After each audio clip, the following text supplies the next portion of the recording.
ఉన్నా. సంవత్సర ప్రారంభంలో నిత్యమైన కృపతో మీకు వాత్సల్యాన్ని చూపుతానన్నారు. కానీ ఈ ఆఖరి నెల దావీదునకు చూపిన శాశ్వతమైన కృపను నేను మీకు, క్రైస్తవులందరికీ సుపరిచయమైన వాక్య భాగం ఇది. నేపథ్యం చాలా బాగుంటుంది.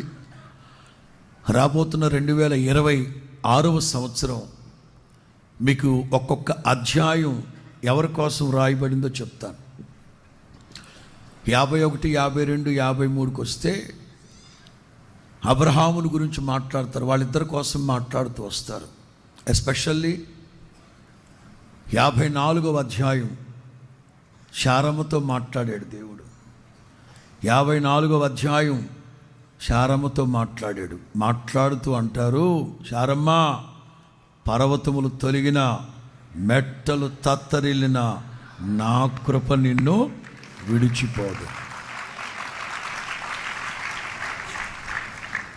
మీకు శాంపిల్ పకోడీ ఇవాళ 54 మొదటి వాక్యం. ఎవరా గొడ్రాలు? ఎవరు?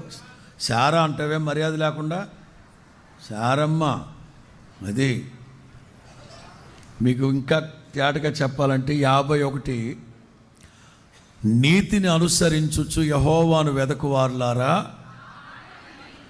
2వ వాక్యం, మీ తండ్రి అయిన అబ్రహామును గూర్చి మీ తల్లి అయిన శారాను గూర్చి. 51, 52 అబ్రహాము కోసం. 54 ఎస్పెషల్లీ శారమ్మతో ఒంటరిగా ఉన్నప్పుడు మాట్లాడుతున్నాడు దేవుడు. ముసలాడు ఎక్కడికి వెళ్ళాడు?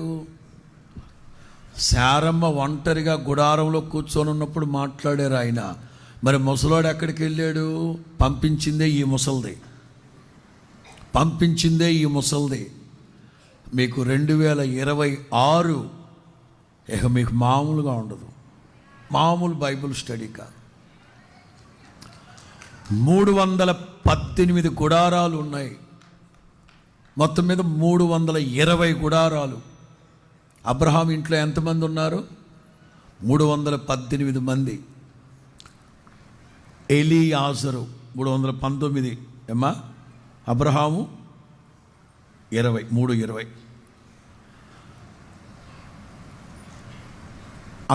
ఆ కాలనీకి, ఆ గూడానికి అబ్రహాం పెద్దోడు కనుక సెంటర్లో అబ్రహాం గుడారం ఉంటుంది. గుడారం అంటే తోడుతో తయారు చేసిన గుడారాలు. ధ్వజస్తంభం లాగా అబ్రహాం ఇంటి ముందు ఒక ధ్వజస్తంభం లాంటిది ఒకటి ఉంటుంది. ఎందుకంటే ఆ గూడానికి ఇతను పెద్దోడని తెలియడానికి. ఇక చుట్టూ ఈ 318 మంది గుడారాలు. ఒక విధంగా చెప్పాలంటే అబ్రహాం గుడారానికి ఓ ప్రక్కన ఎలియాజరు గుడారం, ఇంకో ప్రక్కన హాగరు గుడారం, మిగతా గుడారాలు చుట్టూ ఉన్నాయి. శారమ్మ ప్రార్థన చేసి పంపించిందో ఎట్లా పంపించిందో తెలియదు, కానీ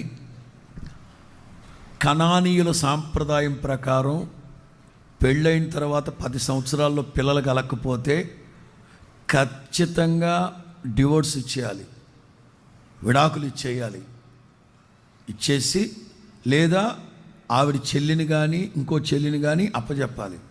ఎవరు లేరు అనుకుంటే దాసిని అప్పచెప్పాలి, లేకపోతే డివోర్స్ ఇచ్చేయాలి. కనానీయుల సాంప్రదాయం. అప్పుడు అబ్రహాము కనానులో ఉన్నాడు కనుక తప్పలేదు తనకి. ఇక శారమ్మ హాగర్ని పంపించింది. అబ్రహాము హాగరు గుడారంలో ఉన్నాడు. అబ్రహాము ఈ గుడారానికి రావడం మానేశాడు. ముసలోడు అక్కడ ఉంటున్నాడు. అప్పుడు శారమ్మ ఒంటరిగా ఉంటే డైరెక్ట్గా దేవుడు ఏమని పిలుస్తున్నాడు? శారమ్మ, శారా అనట్లేదు. ఏమని పిలుస్తున్నాడు? గొడ్రాలా, పిల్లలు కనని దానా. ఏమని ఎత్తమంటారండి? ప్రసవ వేదన పడని దానా, సంసారి పిల్లల కంటే తెలుగులో విడవబడిన దాని, తమిళ్ బైబిల్లో అనాథ. ఇన్ ఇంగ్లీష్ ఆర్ఫన్ అనుకుంటాను. సరే, లెట్ ఇట్ బి అయిపోయాక, నీ గుడారపు స్థలమును నీ నివాస స్థలముల తెర నిరాటంకంగా కుడివైపుకి ఎడంవైపుకి నీవు నీ సంతానము. ఏం మాట్లాడుతున్నావయ్యా?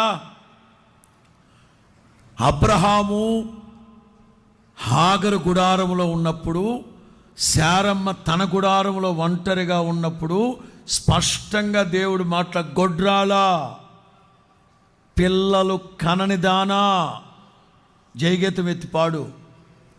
మరలా చెప్తున్నాను, ఆ రోజుల్లో గుడారాలు తయారు చేసింది ఆడవాళ్ళు. వాళ్ళే తోలు తీసుకొచ్చుకుని ఏదో 4 తోళ్ళు కుట్టేసి ఏడ్చుకోవడమే, అంతే. నీ గుడారపు తెరలు విశాలపరచు. ఎందుకు? ఉండేది 2 కొంపలో. అయినా ఈ ముసలోడు ఈ మధ్య ఆ కొంపలోనే ఎక్కువ ఉంటున్నాడు, ఈ కొంపలో ఉండట్లే. ఒక్కదానికి ఎందుకు గుడారం? నువ్వు పిల్లల్ని కంటావు, నీ పిల్లలు ఎక్కువ అవుతారు. 20-30 మంది పిల్లలు అయ్యాక ఆడుకోవడానికి ఇబ్బంది అవుద్ది. విశాలపరచు. ఆలు లేదు, మనవడి పేరు అది. మరలా దేవుడు చెప్తారు, నీ సంతానం అధికమవుతారు, నీ సంతతి పెరుగుతారు.